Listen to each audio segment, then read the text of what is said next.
sister grabbed a cake knife at her own baby shower, pointed it at my pregnant belly, and screamed, "This is my day." When I told her to calm down, she snarled, "You stole my life and my babies." I just stared at her. That was 9 months ago. Last week, police found a fully furnished nursery in a storage unit with my twins' names painted on the walls. I was walking across the stage of Buffalo University, ready to collect my degree, when I heard my sister scream at the top of her lungs. Alyssa had collapsed to the floor and was hyperventilating. The entire ceremony was shut down. Paramedics rushed in. You see, she'd always been an attention-seeking hoe. During my first piano recital when I was 12, she fainted in the front row. Prom night when I was crowned queen. Fake heart attack scare. Every single monumental event. And it wasn't until 3 years later, when I got the invite to her baby shower, that I finally saw an opportunity to bite back. My husband was beside me when I opened it, and I immediately started rubbing up against him. "We're trying for a baby," I whispered into his ear. "Really? I thought we were waiting. Now, we're trying now." The math was specific. I had maybe 3 cycles to get pregnant for the timing to work. Her party was in 3 months. I had to act fast. First test, negative. I stared at that single line. Second month, negative again. I was lying in the dark room with gel on my belly when the ultrasound tech went quiet, moved the wand around. "Congratulations, it's twins." I laughed. Actually laughed. The next few months, I became Alyssa's biggest cheerleader. Anything to get her hyped up for what that hoe thought would be her big moment. "Oh my gosh, girl, you need a countdown on Instagram. I'll design it." I posted daily, 5 months until my sister becomes a mom. I insisted on inviting everyone I knew, promising that they'd all bring her gifts and attention. I knew I was doing the right thing when she posted her baby name online. Delphine Aurora, a name I'd written in my diary when I was 15, a name I'd never told a soul about. That beach had gone through my room, so when the morning of her party arrived, I smiled extra sweet while curling her hair. And when she started getting all emotional, it took everything not to burst out laughing. If only one of us got to be pregnant, I'm glad it's me. Even Mom said it's better this way since I'm the prettier sister. The photos will actually be worth framing. You know what I mean? I applied her lipstick carefully. "You deserve this. No interruptions this time," she responded. "This is my day, absolutely. Well, if there's one thing my beach sister can do, it's to plan a good party." There were beautiful balloons everywhere, a 3-tier cake. Even though everyone already knew from her post it was a girl, she insisted on doing the whole reveal performance again. I wore a loose dress, but you could see my bump if you looked hard enough. Nobody was looking at me though. Not yet, or so I thought, until Eliza pulled our mom aside. "God, look at Sarah. She's gotten huge. If I didn't know better, I think she was the pregnant one." Mom laughed. "Well, you've always been the thin one, honey." Good thing for the photo. When they were finally done giggling, the countdown started. 3, 2, 1. Pop. Pink confetti everywhere. "It's a girl," Eliza screamed. Everyone cheered. Cameras flash. CBH. I was ready to stand up and ruin the entire mood with my announcement, but that's when my morning sickness hit hard. I ran to the bathroom, hand over mouth. When I came back out, everyone was staring at me with concern. The words came tumbling out. Sorry,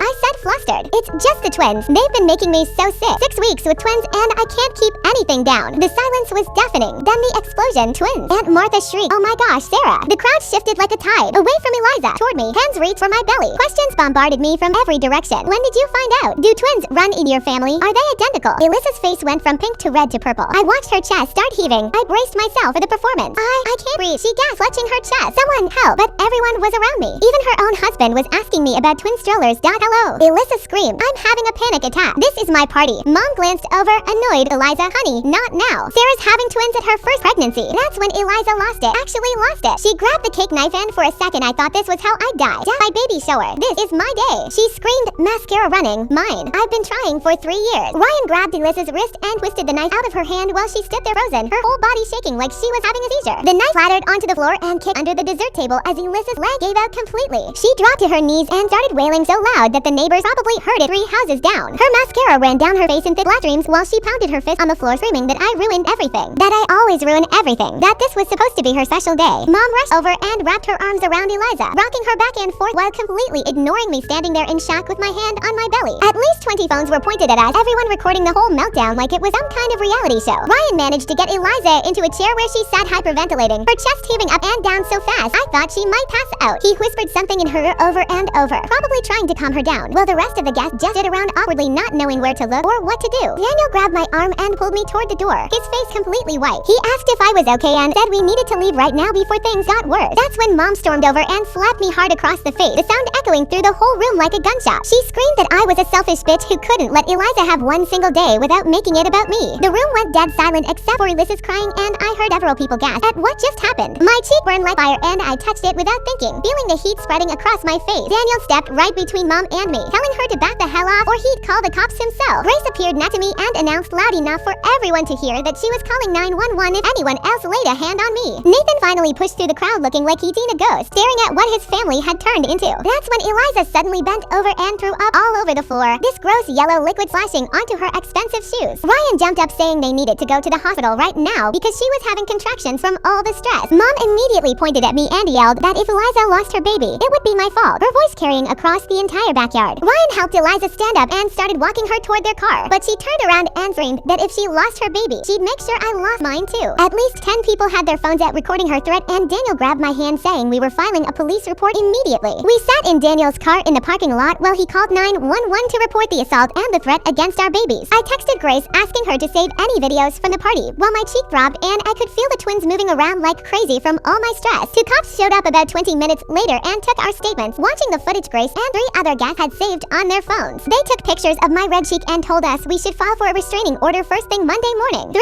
hours later, we were home and Daniel was making me chamomile tea while I sat on the couch trying to process everything that had happened. He sat down next to me and admitted he was scared of what Eliza might do next, suggesting we should stay with his parents for a few days just to be safe. I told him no way was I letting her drive me out of my own home after everything she'd done over the years. My phone started blowing up with notifications as videos from the party went viral on TikTok and Instagram with hashtags like baby shower meltdown and psycho sister. Comments poured in calling Eliza crazy and mom abusive, while other people said I was wrong for announcing my pregnancy at her party even if she had it coming. The doorbell started going off at 7 the next morning like someone was holding it down. Daniel jumped out of bed and looked through the peephole while I stayed under the covers. Patricia stood there with her face all red and puffy from crying. She kept pressing the doorbell over and started pounding on the door with her fist. Daniel told me to stay back and open the door just to crack with the chain still on. Patricia immediately stuck her fingers through the gap and tried to push it open while screaming about the videos. She demanded I come to the door and take everything down right now. Her voice got louder and louder until she was basically shrieking about how I'd ruined Alyssa's life and destroyed our family. Daniel kept his shoulder against the door and told her she needed to leave. Patricia started kicking the door and screaming that I was a monster who'd always been jealous of my sister. The neighbors started coming out of their apartments to see what was happening. Mrs. Chen from next door stood in her bathrobe recording everything on her phone. Patricia saw all the people watching and started yelling even louder about how I planned everything to hurt Eliza. She said I was evil and had always wanted to destroy my sister's happiness. Daniel finally told her he was calling the police if she didn't leave immediately. How did Eliza know about that diary name from when Sarah was 15? That means she must have been sneaking through Sarah's stuff for years. I wonder if the twins moving around during all that stress is normal or if babies can really feel. Patricia backed away from the door but kept screaming from the hallway about how I'd regret this. She left after about 20 more minutes of yelling threats at our door. My phone rang an hour later with Nathan's name on the screen. His voice sounded completely exhausted when I picked up. He said Eliza was still in the hospital under observation and the doctors were worried about her blood pressure. He begged me to come to a family meeting to work this out before things got worse. I could hear the desperation in his voice when he asked me to please just talk to them. I told him I'd only meet if it was somewhere public and Daniel came with me. Nathan agreed and said we could meet at the Italian place downtown in today. Those 2 days passed slowly with my anxiety getting worse by the hour. I couldn't stop worrying that all this stress was hurting the twins. My hands shook as I made an emergency appointment with my obgyn. The waiting room was packed when we got there and I noticed several women staring at me. One of them whispered to her friend and pointed at me with her phone out. They'd definitely seen the viral videos that were still spreading everywhere online. Dr. Torres called me back and did a full exam with the ultrasound machine. She moved the wand around my belly for what felt like forever while checking both babies. The twins were fine, but she warned me this level of stress was dangerous for all of us. She prescribed something mild for anxiety and told me to avoid any more confrontation. 2 days later, we walked into the restaurant for the family meeting. Patricia, Nathan, Eliza, and Ryan were already sitting at a big table in the back. Elissa looked pale and had dark circles under her eyes, but she'd clearly done her makeup carefully. The second we sat down, Patricia started demanding I apologize for everything. She said I needed to admit I planned the whole thing to hurt Eliza. Eliza sat there playing victim and wiping fake tears while saying I'd always been jealous of her. She claimed I couldn't stand that she was prettier and more loved by everyone. Ryan just sat there silently, but I saw him flinch when Eliza said that. Nathan tried to calm everyone down and suggested we all just move forward peacefully. Patricia kept cutting him off and raising her voice about how I'd traumatized her pregnant daughter. Other people in the restaurant started looking over at our table. Elissa suddenly reached into her purse and pulled out a thick envelope. She slid it across the table with this nasty smirk on her face. I'm suing you for intentional infliction of emotional distress and endangering my baby. Her lawyer thought she had a really strong case and could get serious damages. Daniel immediately pulled out his phone and called his cousin Grace, who was a family lawyer. Elissa's face dropped when she heard him explaining the situation to an actual attorney. We left the restaurant with Patricia still screaming threats behind us. That evening, Grace showed up at our door with wine for Daniel and chocolate ice cream for me. She'd seen everything online and wanted to check if we were okay. She sat on our couch and pulled out her phone to show us something. Grace had kept a folder of screenshots going back years documenting Elissa's attention-seeking behavior. There were photos from my high school graduation where Eliza pretended to faint. Screenshots from my college acceptance party where she claimed chest pain. Posts from my engagement dinner where she had a sudden allergic reaction to nothing. Events I completely forgotten about where Eliza Eliza had stolen the spotlight with fake emergencies. Grace had been quietly collecting evidence of this pattern for years without telling me. A week after the baby shower, Daniel's cousin Grace came over to review Alyssa's lawsuit. She read through the papers and actually started laughing at how ridiculous it was. Grace said it was completely frivolous and would get thrown out immediately. She suggested we countersue for assault since Patricia had slapped me at the party. We could also sue for the threats Eliza made about our babies being recorded on video. Grace helped us prepare all the documentation we'd need for court. Having real legal support finally helped me sleep through the night for the first time since the party. We went to the county courthouse the next week to file for a restraining order. Grace came with us and brought printed screenshots of the threatening messages and videos from the party. The judge reviewed everything including witness statements from the neighbors about Patricia's screaming fit. He granted a temporary restraining order prohibiting both Patricia and Eliza from coming within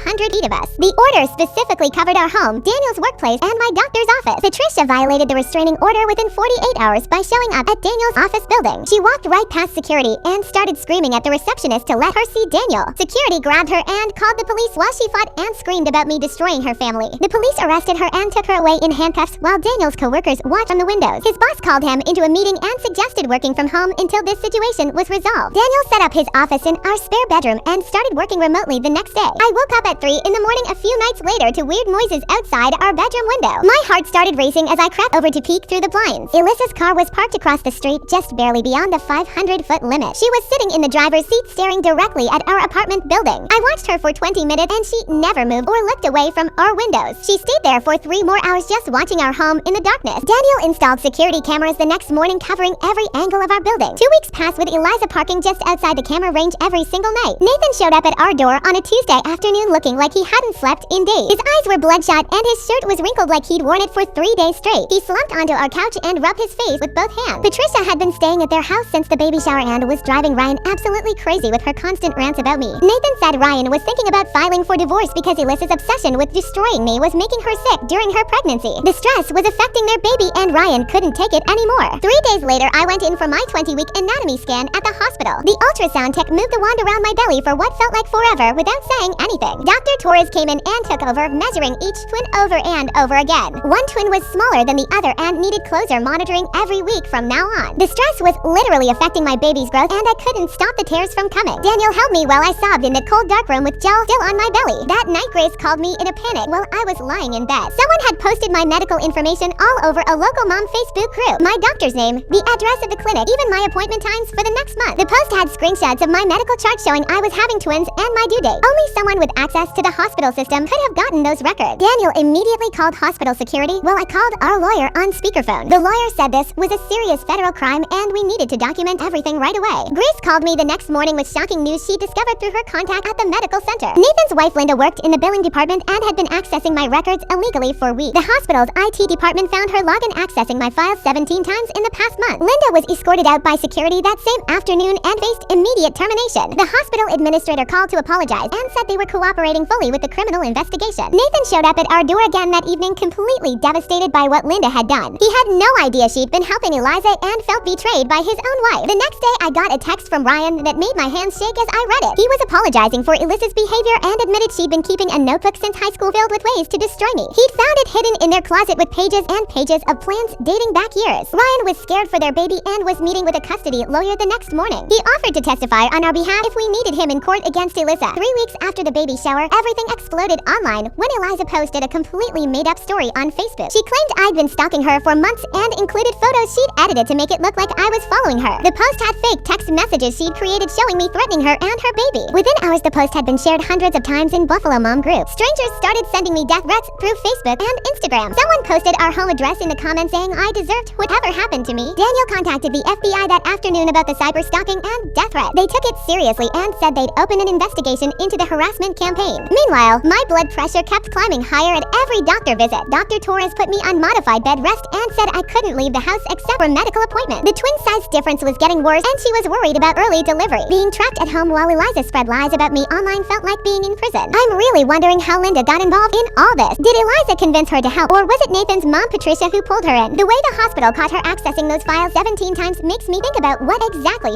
I watched from bed as the hate comments poured in on every social media platform. Grace started taking screenshots of everything for a defamation lawsuit she was helping us file. She documented every lie, every threat, every piece of harassment for our legal team. Daniel took time off work to stay home and take care of me full time. He brought me breakfast in bed every morning and sat next to me reading to the twins. He'd put his hands on my belly and tell them how much we love them already. His voice was the only thing keeping me sane while our world fell apart around us. 2 days later, the police showed up at our door with news about Linda. She was being arrested for the HIPAA violations and faced up to 10 years in federal prison. The investigation revealed she'd been feeding Eliza information about my pregnancy for months. She'd send Eliza copies of my ultrasounds, my blood work results, even my weight at each appointment. Nathan filed for divorce that same day, disgusted by what Linda had done to our family. The family was completely broken apart with everyone taking sides and pointing fingers. A month after the baby shower, I was sitting by my bedroom window when I saw a process server walking up to our door. My heart sank as Daniel answered and took the thick envelope of papers. Alyssa was suing both of us for alienation of affection and conspiracy to ruin her reputation. She was also suing for emotional distress and claimed we turned her family against her on purpose. The lawsuit demanded $500,000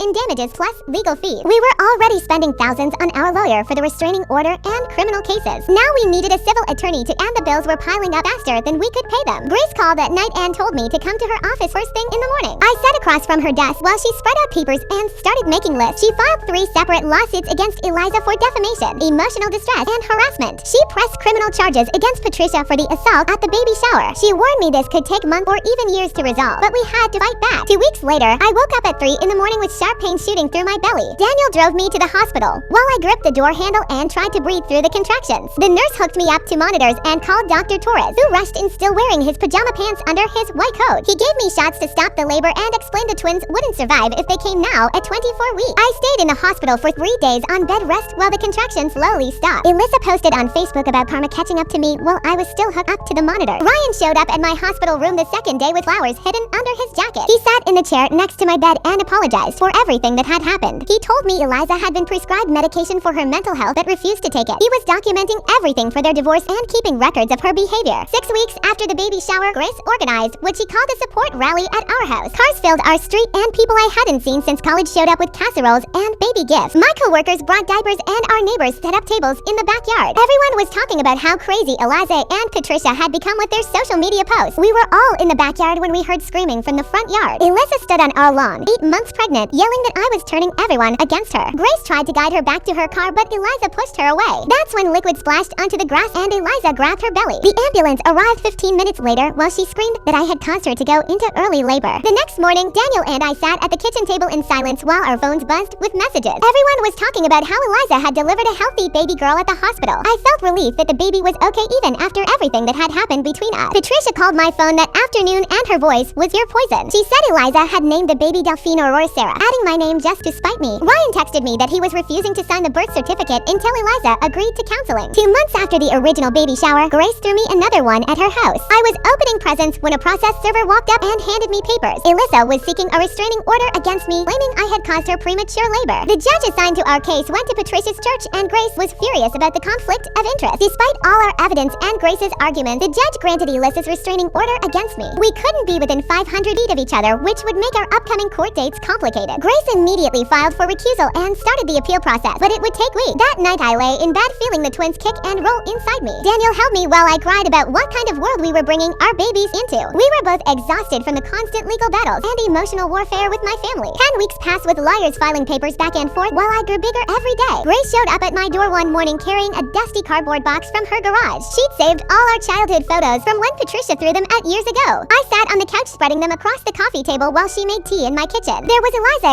and me at age 5 and 6, arms around each other at the beach, both missing front teeth and grinning. Another showed us and matching Halloween costumes she'd begged me to wear with her. Photo after photo of 2 little girls who actually loved each other once. My hands shook as I picked up one from my 8th birthday where Eliza was helping me blow out candles. Her face lit up with genuine happiness for me. Grace sat down and rubbed my back while I cried. This wasn't about a baby shower or even favoritism anymore. This was mental illness destroying what used to be a real relationship. Ryan called that same afternoon with news that made my blood run cold. He filed for emergency custody of baby Delphine after finding a notebook where Eliza had written "Destroy Sarah" over and over for 20 pages. She'd also been refusing to take her prescribed medication and had missed 3 psychiatrist appointments. The judge granted his petition immediately based on the evidence. When the custody officer showed up at Patricia's house to serve the papers, Eliza completely lost it. She grabbed Delphine and ran to her car while Patricia blocked the officer's path. They disappeared before anyone could stop them. Ryan was at the police station within an hour filing a missing person report for his daughter. The Amber Alert went out that evening with Delphine's photo and descriptions of both Eliza and Patricia. I sat glued to my phone watching for updates while Daniel paced our living room on the phone with Grace. Every news alert made my heart race. Around midnight, the police found them at a motel 2 towns over after someone recognized them from the alert. Both Both women were arrested on the spot for custodial interference. The news footage showed Eliza screaming and fighting the officers while Patricia yelled about persecution. Baby Delphine was returned safely to Ryan, who held her like he'd never let go again. Grace called us into her office 3 days later to discuss the mounting charges. She spread files across her desk showing assault, threats, harassment, and now kidnapping charges between them. The prosecutor was pushing for serious jail time given the pattern of escalation. Grace looked at me directly and asked if I was prepared to testify and potentially send my mother and sister to prison. The room spun as the weight of that hit me. Daniel grabbed my hand as I nodded yes. Nathan showed up at our apartment the next week looking like he'd aged 10 years. His divorce from Linda was final and he'd started seeing a therapist twice a week. He sat at our kitchen table and apologized for 30 years of enabling Patricia's behavior and favoritism toward Eliza. He admitted he'd always known it was wrong but chose the easy path of avoiding conflict. He cried when he told me he should have protected me better. 3 months after the baby shower, I was sitting in a deposition room answering questions about every incident when pain shot through my abdomen. The lawyer kept asking questions while I gripped the table edge. Another contraction hit harder. Daniel jumped up as I doubled over. The stenographer called 911 while I tried to breathe through contractions that were coming fast. At the hospital, Dr. Torres worked quickly to stop the labor with medication. She checked the monitors constantly while explaining that the stress was triggering real labor at only 30 weeks. The twins needed more time. She managed to stop the contractions but warned they could start again any moment. Meanwhile, Grace's appeal worked and the recusal was granted. A new judge reviewed everything and immediately threw out Alyssa's restraining order against me. He issued bench warrants for both Eliza and Patricia for violating the original protection order. Justice finally seemed possible after months of their game, but Dr. Torres insisted on complete hospital bed rest for the rest of my pregnancy. I spent my days in that sterile room watching the twins' heartbeats on monitors. Through a fake Instagram account, I watched Eliza post about being a victim of persecution and how the system was against her. She seemed completely detached from reality, living in some fantasy where she'd done nothing wrong. Did Eliza really write Destroy Sarah over and over for 20 whole pages? That's such a strange thing to do. I wonder if she was trying to work through her feelings or if something deeper was happening in her mind when she wrote all. Daniel brought news that made everything more complicated. His company was transferring him to Seattle with a big promotion and full relocation assistance. After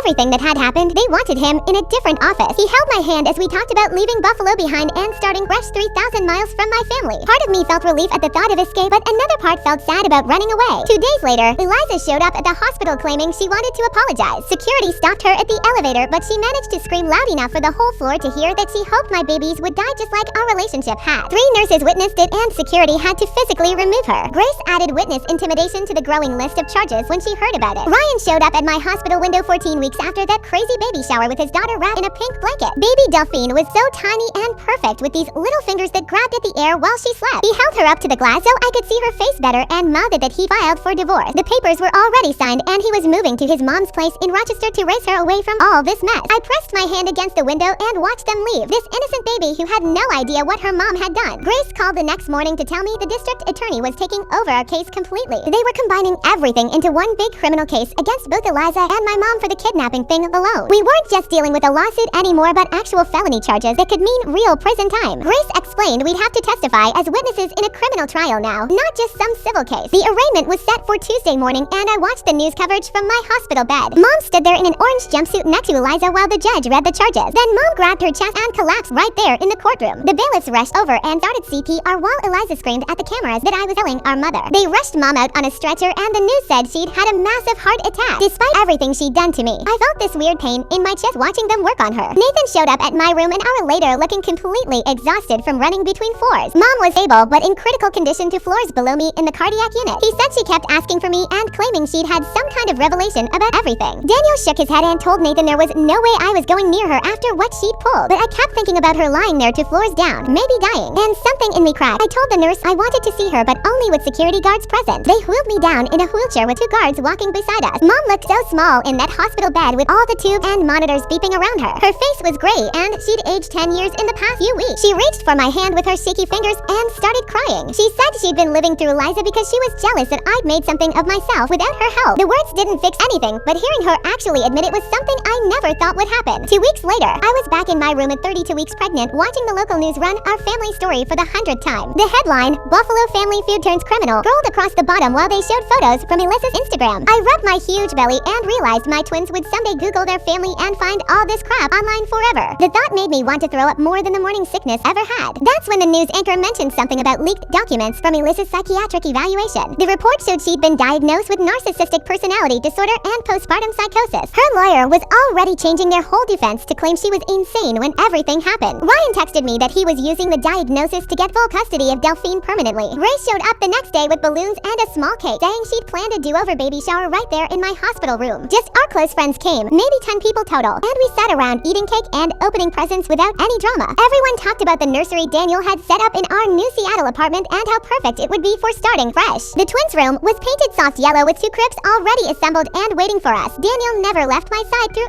any of it, sleeping in that uncomfortable chair next to my bed every single night. I'd wake up at 3 in the morning to hear him whispering to my belly about all the parks in Seattle and the good schools near our apartment. He'd already researched everything from pediatricians to baby music classes and had this whole plan for our new life mapped out. His voice was the only thing keeping me sane while we waited for the legal stuff to wrap up. Then 2 weeks later, all hell broke loose again when Eliza somehow escaped from her psychiatric hold. The news said she'd convinced an orderly she was having a medical emergency and slipped out during shift change. Security footage showed her stealing a kitchen knife from the hospital cafeteria before heading to the elevators. She made it to the maternity ward entrance screaming my name and waving the knife around. 3 security guards tackled her before she could get past the locked doors, but not before she'd terrified a bunch of new moms and visitors. The whole floor went on lockdown for 2 hours while police arrested her, and this time the judge ordered her held without bail. The prosecutor called me 2 days later to say they were fast-tracking the trial because of all the knife stuff and my high-risk pregnancy. Grace, the assistant prosecutor, came to my hospital room with boxes of papers and a laptop to prep me for testifying. She showed me pictures of the evidence they had, including videos from the baby shower, witness statements from everyone at the party, and screenshots of Alyssa's social media posts threatening me. The whole prep took 3 hours with Grace asking me about every single time Eliza had ruined my big moments going back to when we were kids. Ryan showed up the next afternoon carrying Delphine, who was wearing a tiny pink dress with ducks on it. He sat in the chair next to my bed and shifted the baby to one arm while pulling out his phone to show me pictures of her nursery. After about 10 minutes of small talk, he asked if Daniel and I would be Delphine's godparents if anything happened to him. He said he knew things were crazy, but he wanted his daughter to know her cousins when they were born and have family who actually cared about her. Daniel squeezed my hand and we both said yes, even though my chest felt tight thinking about how broken everything had become. 3 days later, Dr. Torres came in during her morning rounds and circled a date on the calendar hanging on my wall. She said 34 weeks was as far as she was comfortable letting me go with all the stress, and the twins were big enough to do fine. The C-section was set for next Thursday, which meant my babies would arrive right in the middle of Ulysses' trial. I spent that whole night staring at that red circle on the calendar feeling like the universe had some sixth sense of timing. The morning of my testimony, Grace set up the video equipment in my hospital room while a nurse checked my blood pressure every 10 minutes. The judge's face appeared on the laptop screen first, then the jury box, and finally the defense table where Eliza sat in an orange jumpsuit staring straight ahead. Grace had warned me not to look at her, but I couldn't help it and saw her lips moving like she was talking to herself. The prosecutor asked me to describe the baby shower incident, and I told them everything from the cake knife to the vomiting to her screaming about it being her day. Then he asked about our childhood, and I listed every recital, graduation, birthday, and achievement she'd sabotaged with fake medical emergencies or dramatic scenes. The jury members kept glancing at each other and writing notes while one woman in the front row had her hand over her mouth. When they asked about the pregnancy announcement, Eliza suddenly looked up and our eyes met through the screen for just a second before she went back to muttering. Nathan visited that evening with a box of old VHS tapes he'd converted to digital in his laptop. We watched videos from when Eliza and I were little, before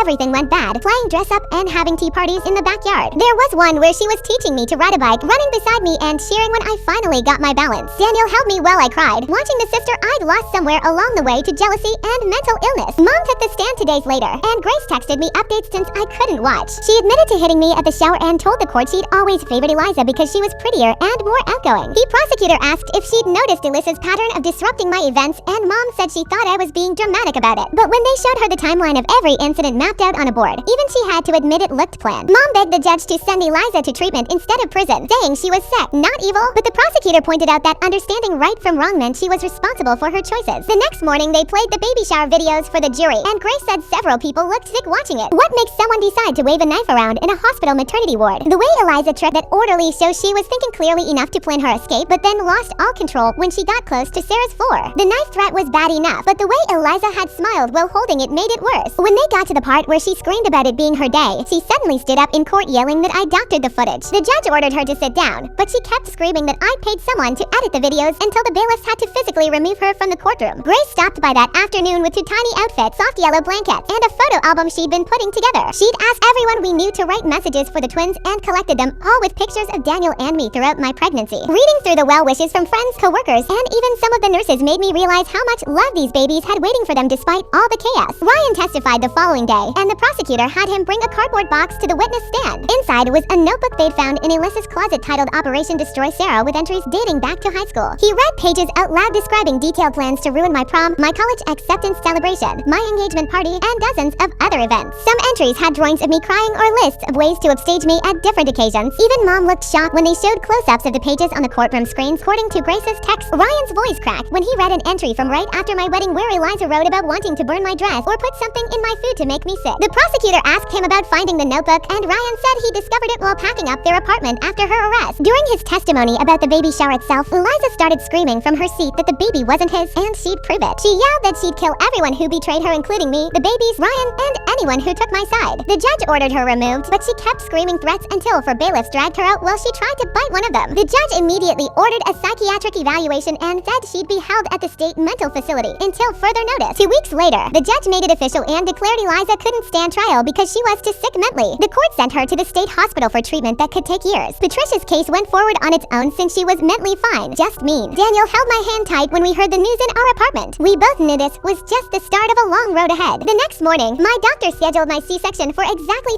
35 weeks since the twins weren't growing enough inside me anymore. Daniel and I spent that last night before surgery lying in the hospital bed together, talking about how we'd raise our babies away from all this crazy family stuff. We promised each other we'd break the cycle and give them normal childhoods full of love, not drama and fight. When they wheeled me into surgery the next morning, Daniel suited up in scrubs and held my hand behind the curtain while they cut me open. At 7:23 a.m., our son was born, 3 pounds and crying loud. At 7:24 a.m., our daughter followed, even smaller, but fighting hard. Daniel cried when he held them for the first time, these tiny perfect babies we'd made together. Through the recovery room window, I saw Nathan standing in the hallway with tears running down his face, finally getting to be a grandfather to babies who might actually know him. The nurses took our twins straight to an ICU where they'd need help breathing and eating for a while. 3 days after the birth, Nathan came to visit with news about Patricia's trial. She'd been convicted of assault and harassment, but only got 2 years probation and mandatory therapy sessions. The judge banned her from contacting us unless we reached out first, which we never would. Nathan said she was finally starting to accept what she'd done wrong, but I didn't care about her redemption story. A week later, Grace brought mail to the NICU while I was holding my tiny son against my chest for skin-to-skin time. The letter was from Alyssa's psychiatric facility, and my hands shook as I opened it. She'd written to apologize, but also to announce she was pregnant again with Ryan's baby from before their separation. Ryan showed up an hour later, completely broken by the news that he'd be tied to Eliza forever now through 2 kids. The twins stayed in NICU for 3 full weeks, learning to breathe and eat on their own while getting stronger every day. Grace visited daily with updates on our Seattle house preparations, showing me photos of the nursery she'd painted soft yellow with clouds on the ceiling. She'd found us a great neighborhood with good schools and normal families who didn't assault each other at baby showers. Grace filed all the legal paperwork to make our move protected, transferring the restraining orders to Washington state where the stalking laws were stronger. She made sure Eliza couldn't follow us or send people after us once we left Buffalo. On the twins' second week in NICU, Ryan brought Delphine to meet her new cousins through the glass window. He held his daughter up so she could see the tiny babies in their incubators, and she pressed her little hands against the glass saying babies over and over. Watching Ryan gently explain to Delphine that these were her cousins made me see what kind of father he could have been in a different life without Alyssa's poison. He promised me he'd keep Eliza away from us, that he'd handle her visits with Delphine so we'd never have to see her again. 2 days before the twins were supposed to be discharged, Alyssa's psychiatric team called with urgent news. She'd become completely fixated on my twins during her treatment sessions, telling everyone they were actually her babies that I'd stolen. The delusions were getting worse despite the medication, and she tried to escape twice to come find us. The psychiatrist strongly recommended we leave Buffalo immediately once the babies could travel. At exactly 3 weeks old, the twins finally hit their weight goals and could maintain their body temperature without the incubators. As Daniel signed the discharge paperwork, Nathan arrived with news that Linda had pled guilty to the HIPAA violations for accessing my medical records. She got 6 months in jail and lost her nursing license forever, another domino falling in the chain of consequences from that baby shower. Our last night in Buffalo came 3 days later, and Grace had somehow pulled together a goodbye dinner at her place with a few family members still talking to us. Nathan handed us a thick photo album filled with pictures from before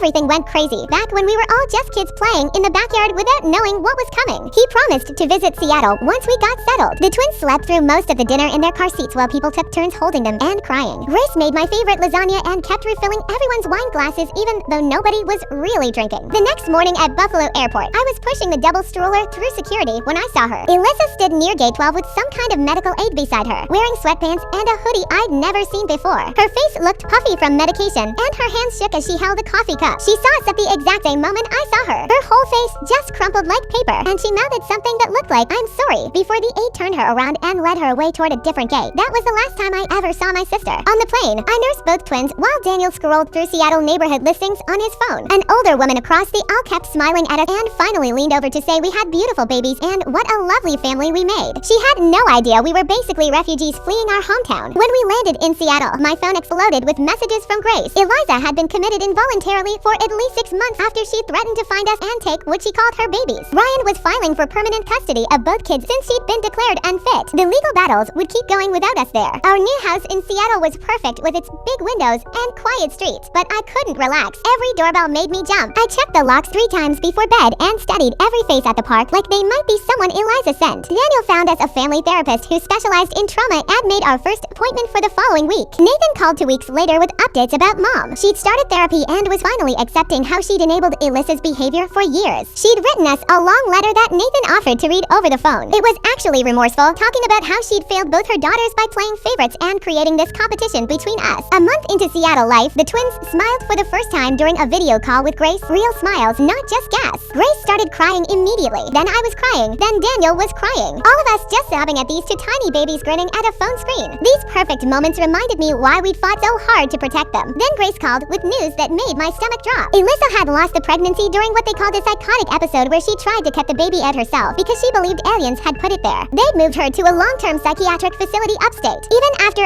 everything she'd done, I felt sick thinking about her lost baby and her broken mind. Ryan decided to move to Portland with Delphine and his new girlfriend. Close enough for the cousins to grow up knowing each other, but far enough from Buffalo's poison. How did Eliza manage to see them at the airport if she was supposed to be in treatment? The timing feels so strange, her standing there with a medical aid right when they're leaving town forever. We agreed to meet up once a month for playdates, trying to build something healthy from all this wreckage. 3 months into our Seattle life, the final legal papers arrived by certified mail. All criminal charges resolved with plea deals or convictions. The restraining orders made permanent. Our Buffalo house sold to a nice young couple who had no idea about its history. The last document confirmed Eliza would remain institutionalized indefinitely after being declared a danger to herself and others. The war was over, but nobody had really won anything. Going back to work felt weird after everything. The office building downtown had glass doors that reflected my face back at me, and for a second, I didn't recognize the woman staring back. Daniel stayed home with the twins while I sat at my desk answering emails about marketing campaigns and quarterly reports. My coworkers talked about their weekend plans and complained about traffic, and nobody knew about the viral video or the knife or any of it. During lunch breaks, I pumped milk in the bathroom and checked my phone for pictures Daniel sent of the babies. 3 weeks into the job, my manager asked if I wanted to join the team for drinks, and I actually said yes. Sitting in that bar listening to normal people talk about normal problems felt like wearing a costume that finally fit. My therapist's office had beige walls and a white noise machine that made ocean sounds. I sat on her couch picking at the throw pillow while she waited for me to speak. The words stuck in my throat for 20 minutes before I finally said it out loud. I got pregnant on purpose to hurt my sister, not for love or wanting a family, but for revenge. The therapist didn't look shocked or disgusted, just nodded and asked how that made me feel now. Empty, I told her. Empty and guilty and somehow still angry. She said healing meant accepting all the ugly parts of how we got here. 6 months in Seattle meant the twins were turning 1, and Nathan called asking if he could visit. I almost hung up, but Daniel grabbed the phone and said yes before I could stop him. Nathan showed up at our door holding a wrap box and looking older than I remembered. He handed me the gift without meeting my eyes and said Carol made it, but couldn't come herself. Inside was a quilt made from fabric scraps in every shade of blue and green. Tucked into the corner was a small envelope with Carol's handwriting. I didn't open it, not then. Nathan played with the twins for an hour, helped them blow out their birthday candles, then left without asking for anything more. The quilt went in the closet, but not the trash. Grace called 2 months later saying she got a job offer in Seattle. Within a week, she had an apartment 3 blocks away and was at our place every evening after work. She brought takeout and held the babies while Daniel and I ate with both hands for once. The twins reached for her whenever she walked in, and she started keeping diapers and formula at her place just in case. Ryan visited too, bringing his new girlfriend who didn't know our history and just saw us as Ryan's normal sister with a normal family. We had game nights and barbecues, and nobody mentioned Buffalo or baby showers or anything from before. 8 months in Seattle felt like the right time for something we should have done differently the first time. Daniel suggested it while we were washing dishes, just casual like he was mentioning the weather. We could renew our vows. He said, do it right this time. Just us and the people who actually matter. No big production or competition or family drama. I kissed him with OP hands and said yes. The ceremony happened in our backyard with Grace, Ryan, his girlfriend, and baby Delphine, who Grace was babysitting for the afternoon. Ryan's girlfriend recorded it on her phone while the twins tried to eat the flowers Grace picked from her garden. Daniel wrote his own vows about choosing each other every day, especially the hard days. I just said I loved him and meant it. After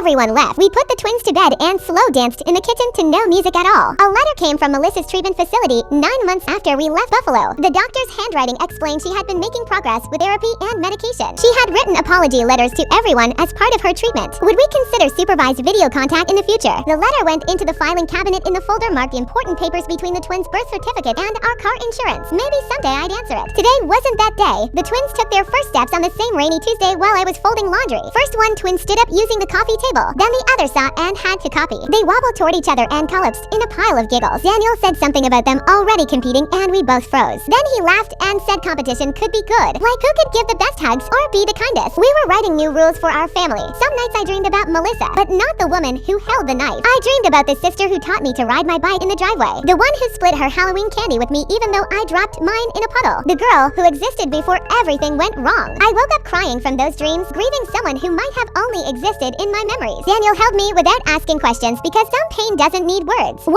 year in Seattle meant 1 year since the baby shower. I posted a single photo on Instagram of the twins laughing at the park. The caption read, "The best revenge is a life well lived," and I turned off comments before anyone could respond. Some stories didn't need audiences anymore. The park near our house had baby swings and a sandbox where the twins could dig for hours. Daniel pushed them while I sat on a bench with my coffee watching our little family that we built from chaos. A woman sat down next to me and commented on how calm and happy we all looked together. For the first time, I believed her. The twins would know their story someday when they were old enough to understand that families can break and heal again. They'd know about their aunt and their grandparents and why we lived so far from where mommy and daddy grew up. But today they just knew that daddy made airplane noises when he pushed them high and mommy always had goldfish crackers in her purse. And their world was safe and small and full of love. That was enough. That was everything. That's it for today. Thanks for exploring all these questions with me. What a ride just wondering about stuff together. See you next time. Subscribe for more content like this.